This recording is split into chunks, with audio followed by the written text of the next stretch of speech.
I'm a bit confused. Did you literally animate the whole thing by yourself? Yes. Well, it did take 3 years. Oh, okay. I was like, whoa, whoa. Oh my goodness. I couldn't even get through Flash just doing like 30 seconds of animation. That's like, oh my gosh. And you did the Well, whole 3D. yeah. Well, I'll let you in on a secret.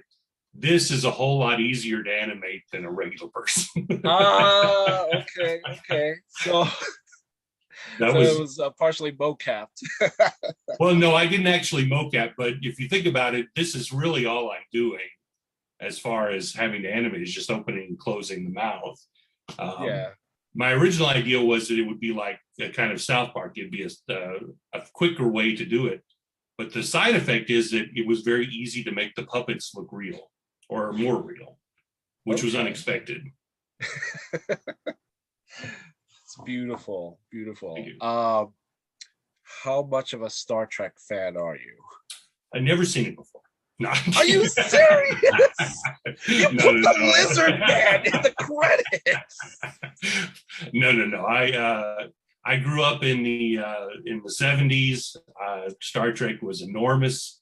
I loved Star Trek and also loved Mad Magazine. And um, uh, when when I was looking for something to do, I really wanted to do Star Trek, and I I read into just about everything I could find out about the episode and put in some. There's some very specific tiny things that only really big Star Trek fans would get, but Yeah. it's got some regular gags too. I think you can watch it and still get some laughs without knowing the episode. Oh yeah, yeah. I love the Doctor's lines. It's like you just put a list of people you just really do not like there. You know, Yeah. telemarketers and network TV executives. Oh my God, how did you make the mark? That was actually the hardest part because you start running out of ideas of things to put, and also you need to do it to where you're not going to anger people. Yeah. You kind of have to have people who are occupations that are universally disliked. There you go. But No, yeah, no, please. um, I actually the original episode that I parodied, I did. I made the film back in 2012, but I originally started it as sort of a web comic on my old Star Trek homepage in 1996. Mm, So it took uh, 25 years to get to this point. okay. But the really cool thing is that I got invited this past weekend to show the movie at the Star Trek convention in Las Vegas. Nice. Yeah, and so I got to see it with real Star Trek fans, which was really cool. Beautifully done. Yeah, so uh, thought that was a great topper to the whole thing was to go to the convention and actually get to go from being a fan to kind of getting to be a little footnote. Yeah. We can only aim for such I glory. aim high, yes. Yes. It's fantastic. Fantastic. Um, so how do I put this? The I guess the special effects that you actually were trying to recreate, they were all from like 1970s style Star Trek. Right. Like the mist coming from the donut, as Kurt would Yes. say, and them disappearing like literally midpoint.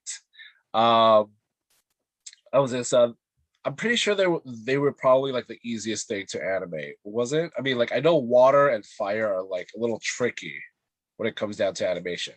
Yeah, the uh, that was obviously a smoke simulation, and it wasn't too difficult to do. And then I sourced old silent movies that had clips that look, which they use stock footage in the actual episode, so it's from the same idea. Yeah, the disappearing stuff was done in like After Effects or I think, but I did look at how they were how the original effects were done and tried to match the look of it. Not really a frame by frame kind of thing, but just I wanted the spirit of it and to try and make it look as less like something that I did, in Blender than something that maybe was shot on film back then. It's fantastic. So let me ask, why fan film? Like, yeah, why fan films? Like your animation is spectacular. Why on a Star Trek fan film? Well, I think it was the idea first of wanting to make it, and then it was figuring out how to do it. Like I said, I'd had the original idea in '96 just because I love the idea of being able to make an animated movie. And back then, it was less possible. Certainly growing up, that was never a thought that you could do something, sitting in front of a computer by yourself, basically, and make a movie. Like I mentioned, it took 3 years, and in the course of I want to say about 6 or 8 months into it, I had to switch from using the software I was using to Blender, and I had to learn a new application. But the positive side was that it started just looking better. Like I said, it was accidental that it looks as good as it is. Yeah, it does. And then once it started to look good, I started to think, well, the sound needs to have decent quality. I got a wonderful composer, Max McGuire, a guy in England, who he's worked on a bunch of things. He was, I'm not sure how to say it. He worked with one of the composers on one of the recent Star Wars games. And Nice. so he did just a fantastic job with this, because doing a parody does sort of put you in a little different place than a regular fan film, because you're no longer borrowing the IP. You don't. So Yeah, it becomes a thing of, well, I can go ahead and make it a movie that I don't have to use the actual music or the actual sound effects. And I got after the composer, I got a wonderful sound designer. She's also in London, and that was really exciting. My favorite part of it was sitting back and letting them do the work after me having to do everything. But I'm thrilled with it. I don't know if I've got it in me to do it again. It was really hard, but I'm very proud of it, and it still sort of surprises me that it's done. So are you still circulating in the festival circuit? Yes. Okay. I finished it in June. So just different ones that I can find on Film Freeway. Right now, unfortunately, there's not really a lot of people doing, in-person film festivals, which is disappointing. So not as much of an opportunity to see it with an audience. Yeah, that and networking is as amazing at this point. Yeah, it's really, but it's fun too, because I keep likening it to, I've been working on my blueberry pie recipe for the last 3 years, and now I get to take it to the county fair and see if I can get a ribbon. Okay. But yeah, I mean, it's really been a thrill, and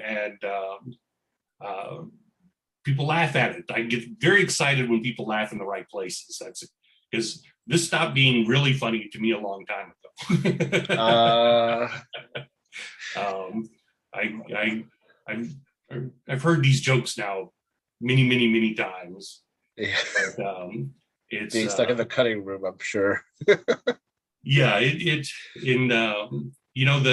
other side, there's the side of the pandemic that I haven't really been able to go to film festivals and see people. But the flip side was that I basically had the last year working from home and having a lot of opportunity to work on the movie. There wasn't any really place I could really go. So, yeah, that's an advantage right there. yeah, not a happy advantage, but it did work out at least on that in that respect. Well, I'm very happy that you have, because it is a fantastic submission. So thank you. Thank you. Um, I guess since you kept talking about the equipment, or rather the software they've been using, like, did you have to like use too many softwares for just one movie? Um, Not a lot. I was already using uh, the Adobe apps, Okay. so I mostly use that for everything. Um, and then Blender is free. It's open source, so anyone can pick it up, and there's an astonishing number of tutorials on YouTube that you can watch for literally almost anything. You can find a tutorial and watch it, and so it's fun too. I think to have something to to learn something new to keep doing it. I'm in my 50s, so it's I'm not on the cutting edge of things, but it's fun to be able to get out there and do something like this, which I'll say is just, to me, phenomenal.